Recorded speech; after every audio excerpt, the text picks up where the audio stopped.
People don't realise this, I think. We've been contending with extremism for a really long time in this country, but a lot of it was behind the scenes.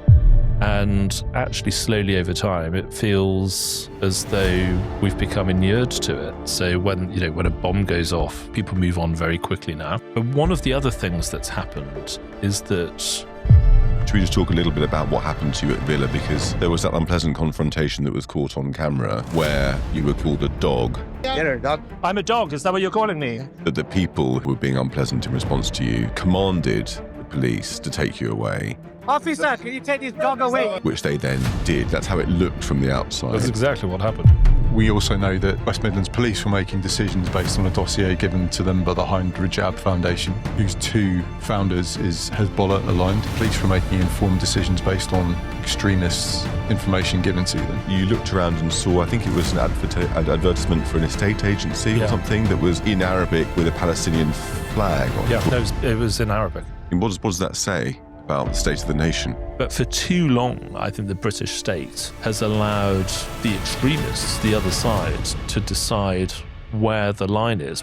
So this is an amazing country, and we've been through terrible times in the past, and these are really tough times now. But we can take inspiration from our past and do something much, much better. Hello, and thank you for joining us on The Brink. I'm Andrew Fox. And I'm Jake Wallace-Simons, and our guest this week is the Conservative MP, Nick Timothy. Formerly Chief of Staff to Theresa May, Nick has been born again as a stout defender against the disturbing forces of Islamist fanaticism in Britain. His video at Aston Villa during the Maccabi Tel Aviv game, in which Muslim hardliners called him a dog and commanded the police to take him away, went viral. He's also been Parliament's foremost campaigner against the criminalisation of Islamophobia and has spoken out against the creeping Islamisation of parts of Britain and the West. If you're enjoying our podcast, don't forget to like, subscribe, leave a comment and share it. And if you're listening on audio, please do give the podcast 5 stars. Now we proudly present Nick Timothy MP on The Brink. Well, Nick Timothy, thank you for joining us on The Brink. Thanks for having me. Now we're going to talk about a lot of things that are key to the security of our nation, in particular the increasing threat from Muslim radicalism in this country. But first of all, Aston Villa, you're both fans. Yeah, you went viral with your footage from the Maccabi Tel Aviv game. And really, I kind of thought we could maybe take a stroll as to how on earth we got to that point in Aston. Because you're from that area, aren't you? You're very familiar. Well, I went to school in that area. I grew up in a different part of the city, but I mean, it seems to me that Aston and parts of Birmingham have been struggling with these problems for quite a long time, actually. And you've noticed the change over the years? Yeah, I mean, my experience of Aston over the approaching 30 years since I left school has only really been limited to Villa matches. But you obviously see things in the news, and you see the area when you're there. But I think some of these things were going on in the 1990s. People don't realise this, I think. We've been contending with extremism for a really long time in this country, but a lot of it was behind the scenes. The state started to notice it, but it's built up quite slowly over quite a number of years. I mean, I think the first time the country really noticed it was the Salman Rushdie thing in the 80s. But it got very prominent really in the 2000s with the terror threat. And I think we've had spells where it's become very politically important and it's been discussed in quite serious terms. But overall, I don't think we've given it the seriousness it really deserves. And actually, slowly over time, it feels as though we've become inured to it. So when a bomb goes off, people move on very quickly now. Don't look back in anger. I hate that, but yes. That was our immediate response, wasn't it? We should be incredibly angry about this. Yeah. But it's not just about terrorism. I mean, there's lots of extremists who aren't terrorists, but who are causing really serious social and political problems. Cool. And let's look at the Villa game in microcosm then, because that was clearly driven by the Gaza MP for Perry Barr. The Gaza MP for Perry Barr says it all. Yeah, it does, doesn't it? Exactly. And we also know that West Midlands Police were making decisions based on a dossier given to them by the Hind Rajab Foundation, whose two founders is Hezbollah aligned, and I believe is on record as having said he's proud of that connection. So that the police were making informed decisions based on extremists' information given to them. Should we talk about what happened on the day when you went up to the ground? How was the atmosphere? At what point did you realise it was getting febrile? Was it all the way from Birmingham New Street, or was it only when you got to the ground? When did you first sense the change in mood? Well, I went into the city centre first, and I just went and talked to people as they were leaving work, sort of late afternoon, and lots of people were very upset about the fact that Israeli Jewish supporters had been banned from the match. They thought I think the general attitude was, it's a game, it's entertainment, it's part of life. Why are we banning people from attending?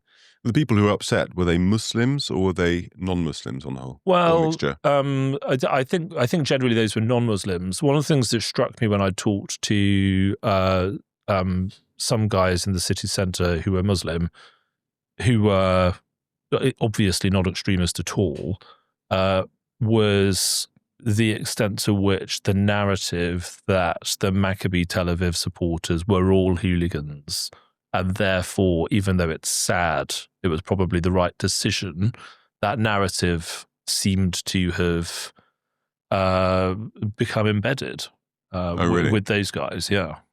And I saw that with my football fan sort of WhatsApp groups as well. That seemed to be the consensus, that messaging is the one that was the narrative that had taken hold. And it's not a surprise, because that's actually the narrative that the authorities themselves adopted. That was the justification for the ban, even though I'm not sure it's true.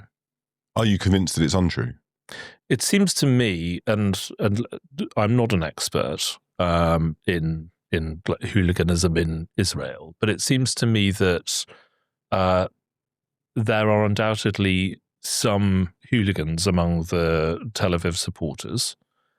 That is true for lots of clubs in lots of countries. So Villa in the last few years have hosted teams like Legia Warsaw, Bologna, even Celtic, when Celtic have had problems with crowd violence in some matches and have supporters who openly chant their support for the IRA, which attacked Birmingham, and the Birmingham pub bombings are very much part of the city's sort of history and identity.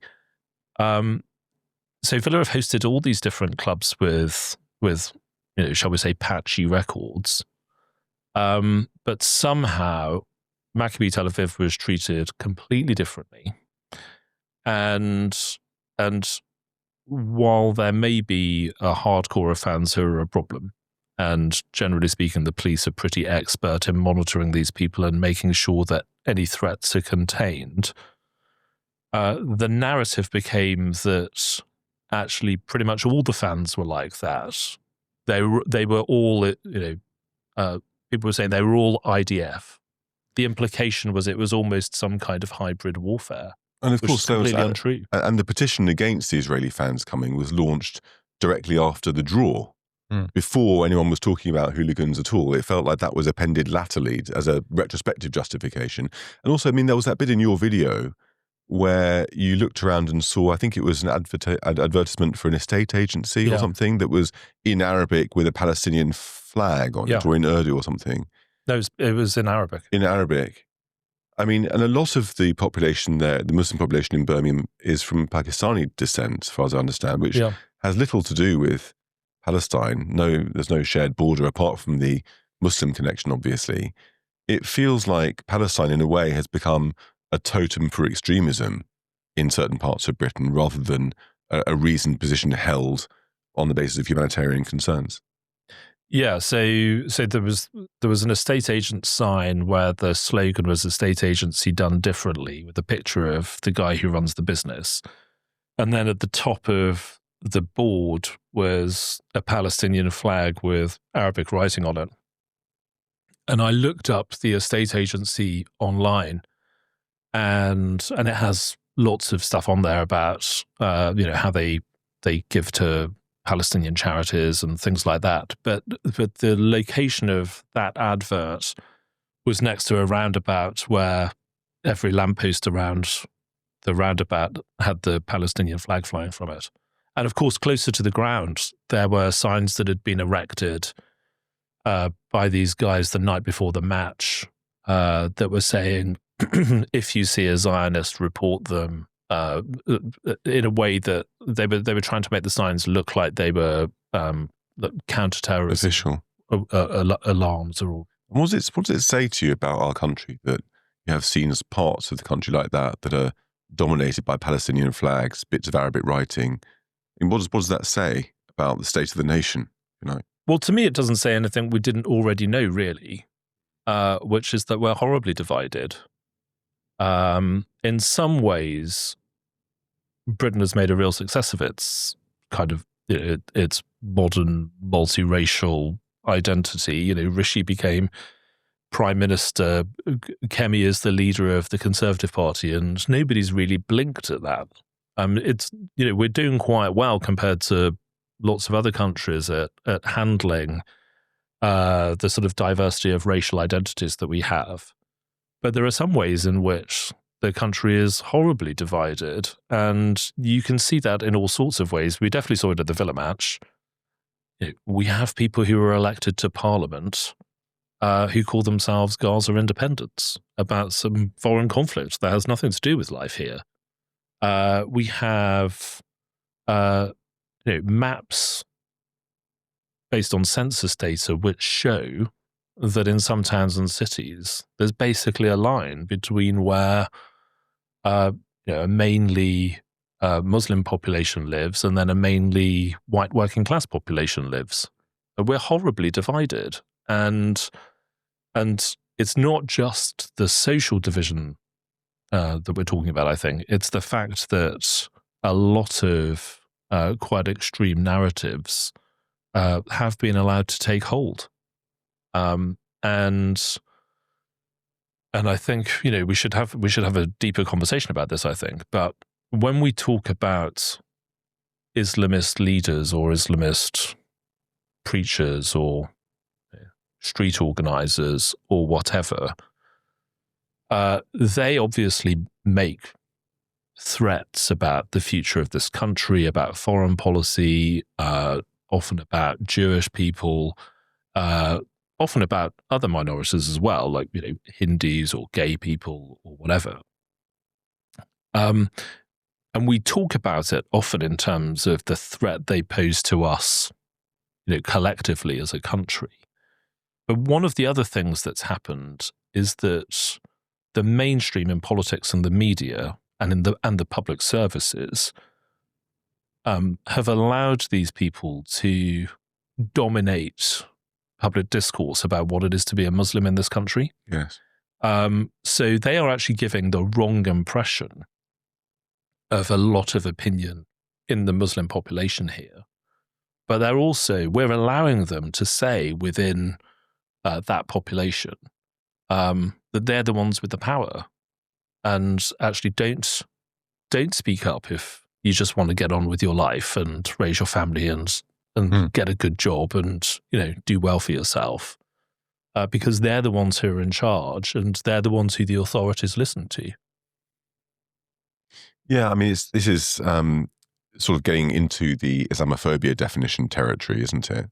But before we get there, should we just talk a little bit about what happened to you at Villa? Because there was that unpleasant confrontation that was caught on camera where you were called a dog, and then it seemed from the footage that the people who were harassing you or who were being unpleasant in response to you almost commanded the police to take you away, which they then did. That's how it looked from the outside. That's exactly what happened. Is that what happened? Yeah. So I just wanted to go to talk to people on the protest to see why they were there, what they thought they were doing. I mean, the Israeli supporters had been banned from the game. by the way, the police deployed more than 700 officers. I've never seen anything like it at Villa Park. I've been going since 1986, I think it was. Riot vans everywhere, police on horseback, just so many police. And there weren't even any hooligans there, allegedly. No, I mean, to be honest, there were hardly any Villa fans there because lots of people stayed away because they knew there was going to be trouble. So the whole thing was ruined. But I wanted to go to talk to people to see why they were there and see what they thought they were protesting about. And I learned some quite interesting things. So I realized, and I think maybe I'm slow on the uptake, and maybe this is obvious for lots of people, but when one of these guys, who was masked, by the way, and shouldn't have been there because of the order that had been imposed on the area, police officer did eventually take him away. But when I was talking to one of these guys, he said, well, they are all war criminals. And I said, what, the footballers, the people who are actually here? And he said, yeah, because they're all IDF. And I challenged him about that. And he said, well, all Israelis have to serve in the IDF. And he actually said they all have to take a pledge of allegiance to the devil, which is kind of telling. But I realized when they chant death to the IDF, this is the new Zionism, right? Zionism was always the euphemism for Jews. Yeah. Now they're saying death to the IDF. They mean death to all Israelis and probably all Jews. Mm. So tell me that's not a public order offense. Yeah. But it's not treated as such. And then I was talking to some of the others, and they got reasonably aggressive, started saying, well, do you think... they accused me of being a bad faith actor and said, well, do you think there's a genocide occurring in Gaza? And I said, no. And they said, well, there's no point engaging with this guy because he's not doing it in good faith. He's a dog. They started calling me a dog. They started telling me to fuck off. And it's actually on the audio of the video. You hear one of them say, officer, take this dog away. And to my amazement, this police officer comes over to me and says, and basically suggests that I'm not having a sensible conversation and I should leave. Adult conversation was the word she used, that's right. Which was incredibly patronising from a 20-something-year-old officer to an MP. Well, I think to be fair to her, she didn't know as an MP, but I should obviously be treated just as a member of the public would be in that kind of situation anyway. But I think it says quite a lot about the sort of modern police doctrine for how they approach public order situations. They are less interested in upholding the law and therefore less interested in upholding individual legal civil rights that we have as citizens of this country, and more interested in stopping things from kicking off even further. Mm. And that's the justification, isn't it, for why the police let lots of public order offences occur unchallenged at the rolling anti-Israel marches on Saturdays.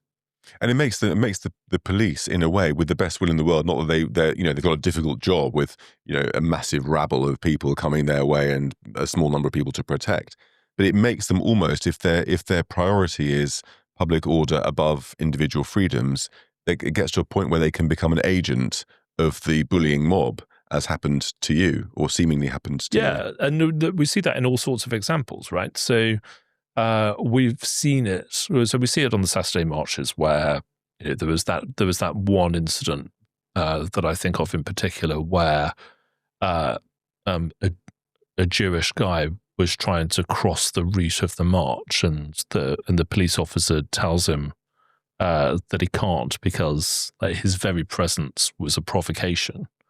But we see it as well in the way the Public Order Act is being used and misused.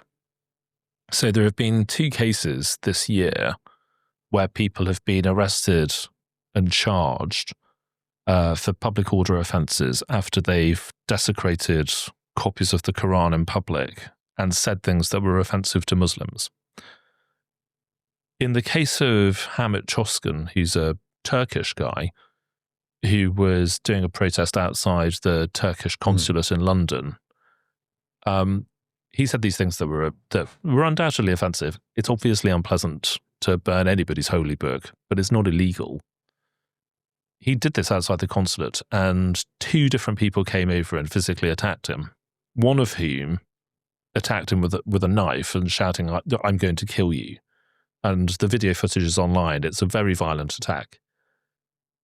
And when Hamit Çoskan was, firstly, when he was charged by the CPS actually wrote into the charge paper that he was guilty of insulting the religious institution of Islam, which really gives the game away, doesn't it? Because that's the dictionary definition of blasphemy.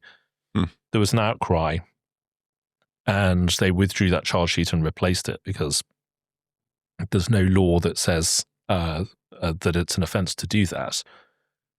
But when his case went to court, he was found guilty of a Public Order Act, and the judge said that the fact that he was attacked by 2 different people was evidence that his behaviour was disorderly. So the fact that he was the victim of a crime was supposedly evidence that he was guilty of a crime. And as I recall, he was sent to prison, and the knife man... He wasn't sent to prison. He wasn't sent to prison. He was fined.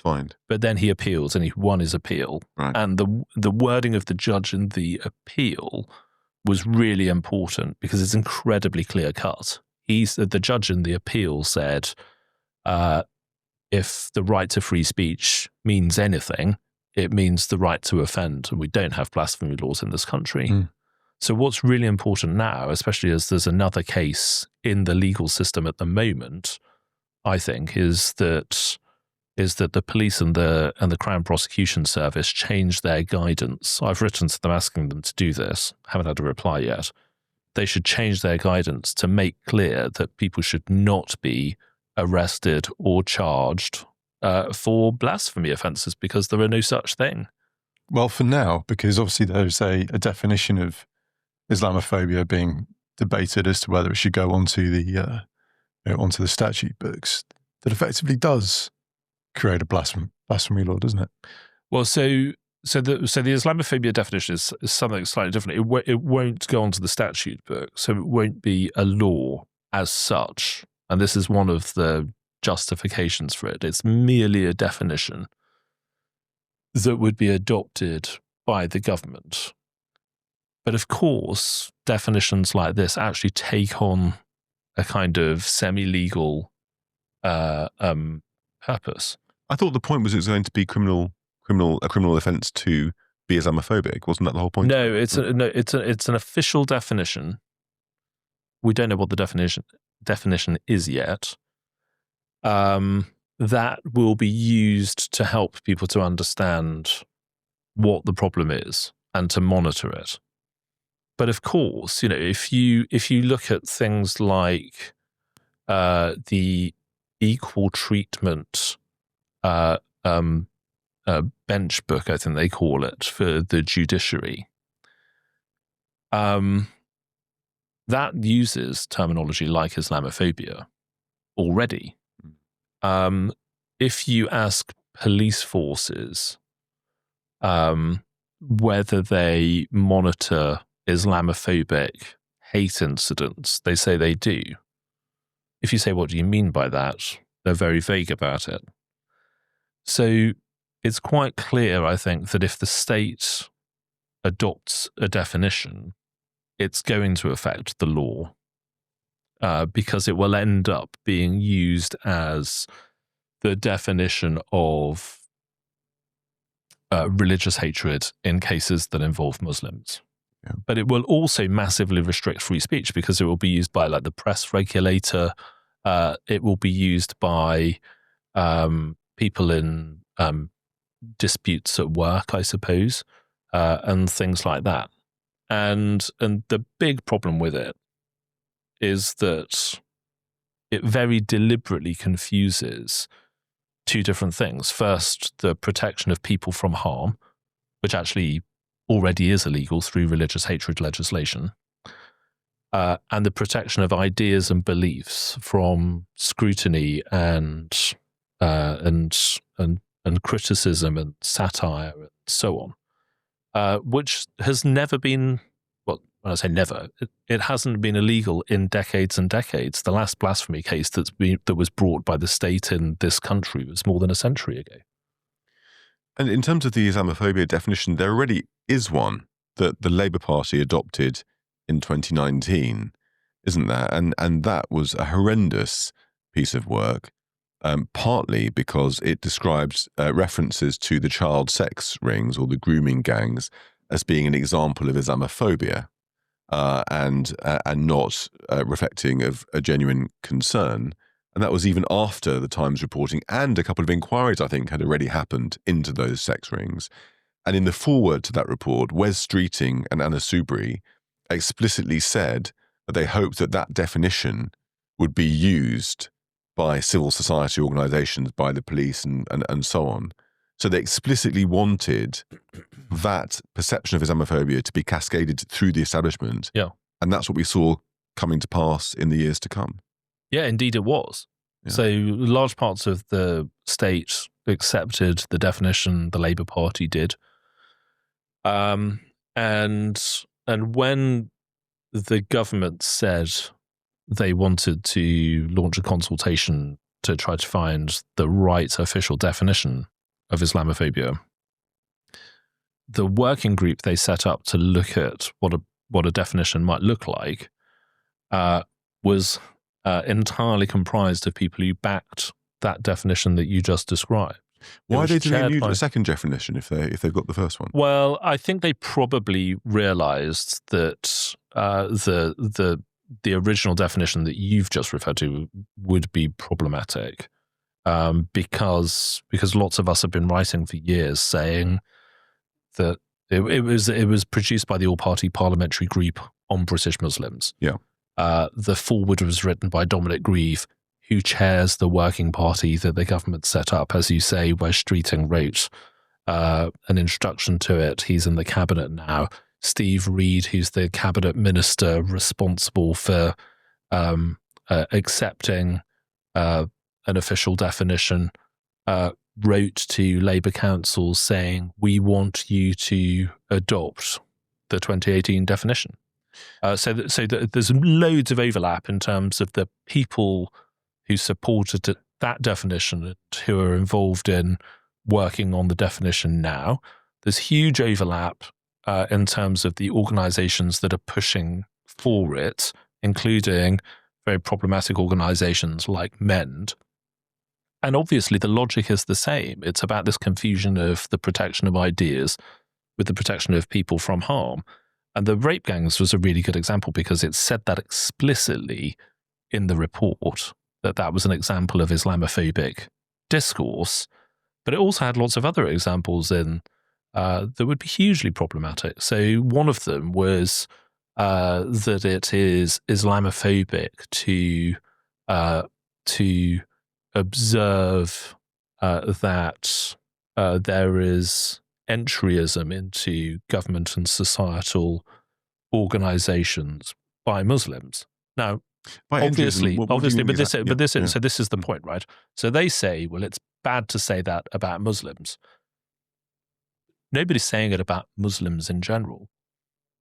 But it is undoubtedly, undeniably the case that entryism is a confirmed tactic of the Muslim Brotherhood. So if you then observed that the Muslim Brotherhood were engaged in entryist tactics to try to influence government, you would be told you were Islamophobic. You would be told that that was an unacceptable thing to say. The media might be reluctant to report on it because it would be deemed Islamophobic. The report says it's entryism by Muslims. We'd be talking about entryism by the Muslim Brotherhood, but you can see how it would work in practice. What exactly do you mean by entryism? I mean, I know, but just to be specific about it. So it's the tactic by the Muslim Brotherhood, but by others too. And I mean, it would have been a tactic by the Soviet Union and and others in the past. That's very Russophobic of you. It is definitely Russophobic, and I apologise. Sovietophobic. And I was about to stray into Sinophobia and say that the Chinese probably do it too. But basically, it's the tactic that you have people who appear to be completely ordinary citizens, maybe well qualified for a particular job, and they take a position. Or they just join an organization as a member or something like that, and they start to influence and corrupt the organization from within. And it is very well known that this is one of the central tactics of the Muslim Brotherhood. It's in the UK government report into the Muslim Brotherhood that was published nearly 10 years ago. It was in the French government's report into the Muslim Brotherhood, which was published, I think, about a year ago. Well, the Muslim Brotherhood's an interesting one, isn't it? Because we've had these reports. We know our Gulf allies certainly have banned the Muslim Brotherhood. They ask us why on earth we haven't. And, we had Tom Tugendhat here just the other week, and we asked him a similar question, is why in 14 years, when we had this Jenkins report that explicitly told us what the problem was, why was nothing done? Well, I think somebody like Sir John Jenkins, who is a great man, and you should definitely invite him onto this. He is fascinating to listen to. He's hugely expert in these issues, and he was the co-author of the Muslim Brotherhood review that David Cameron commissioned. And Charles Farr did it with him, who's now deceased, I believe. Yeah. So I think Charles Farr did the domestic side, and John did the international side. I think something like John would say correctly, I think, that it's all very well for the state to say, or a state, because other countries have said this, to say that the Muslim Brotherhood should be banned. But what is the Muslim Brotherhood? Right? It's not like people wander around with cards in their wallets saying, "So I'm member 304 of the Muslim Brotherhood." It's this massive network of organizations with apparently innocent names, run by people you can't necessarily connect to a kind of central hub. It's covert. Who are trying to through covert methods further the ambitions of the Muslim Brotherhood, and to try to Islamize, as they would see it, societies that need Islamizing, in particular the Western democracies. So it's not as simple as it sounds, but it is absolutely vital that we have a proper strategy for trying to remove it as far as we possibly can from our country. And you see it all the time. There's new organizations that are established in this country regularly, where with some serious research, it would be quite obvious that actually they are furthering Muslim Brotherhood goals and are doing things like training new generations of leaders to achieve those goals. But a lot of our state institutions are incredibly ignorant of these organizations, the ideology, the differences, which are sometimes subtle, between the ideology and the religion of Islam. And so you have things like the Charity Commission, which is effectively facilitating the work of the Muslim Brotherhood in Britain. It's certainly not challenging it. How is it doing that? How is it facilitating? Well, it's allowing lots of these organizations to register as charities and to operate in plain sight. When it should be things like the Charity Commission that removes organizations like this from the scene. And of course, it takes a long time to do a Charities Commission investigation. It can take years potentially. So if there's a multiplicity of these organizations, getting all of them would be like playing whack-a-mole, I suppose. Yeah, and look, I mean, in an open society, it probably is always going to be, to some degree, whack-a-mole, because our strength is the same as our weakness. An open society is strong because we have the freedom to innovate and to generate new ideas and new technologies and all of those things. But it also means we don't have secret police standing on every corner, watching what we're doing or tapping into everyone's calls and so on. So to some degree, open societies are vulnerable to these kinds of tactics, but we shouldn't be naive about it. We should be really, really assertive. One of the difficulties is that the security and intelligence agencies over time, especially after 9/11 and 7/7, were so focused on terrorism. They were focused at the real sort of sharp end where they wanted to just make sure that bombs weren't going to go off. Understandably, that's their purpose as they saw it. But I think that one of the consequences of that was the state took its eye off organizations that were seditious and were promoting extremism of a kind that people at the tops of the agencies would say, well, it's unpleasant, but it's not about to prompt explosions or marauding knife attacks, so we'll leave it be. In fact, some of them, from an intelligence perspective, some of those organizations might be helpful because they can be infiltrated and you can work out who the people who are about to turn violent might be. I think that's the wrong way of looking at it. I think it's understandable that they did think like that, but in the end, I don't think you can tackle violent extremism without tackling extremism itself. And the job is getting even harder because, of course, state-based threats are getting more serious with the role of the Chinese and the Russians in Britain. But the Muslim Brotherhood, this is exactly their playbook. It's not one of immediate resort to violence. It's one of incremental change over generations via entryism, via getting into the system and then influencing it from within. And the Islamophobia definition seems to me to be a very good example of it, because if you think about how the Muslim Brotherhood works, as exposed in the report that you mentioned by Charles Farr and John Jenkins 10 years ago, entryism is a big part of it. They've got a legal operation which uses libel law and other related laws, defamation, to silence dissent. And then if you look at the definition of Islamophobia, the people who advise the government or the parliamentary group in producing that definition, I'm not going to name them because of the legal threat, but they have been accused of connections to Islamism, let's put it that way. And in the report, it seeks to outlaw naming entryism as a problem and calling that Islamophobic. So you can see how it's almost designed as a vehicle that bad actors, Islamist actors, can use to advance their agenda and silence dissent through parliament and officialdom, enabling a gradual takeover and a gradual Islamization of society. That's what we're facing, isn't it?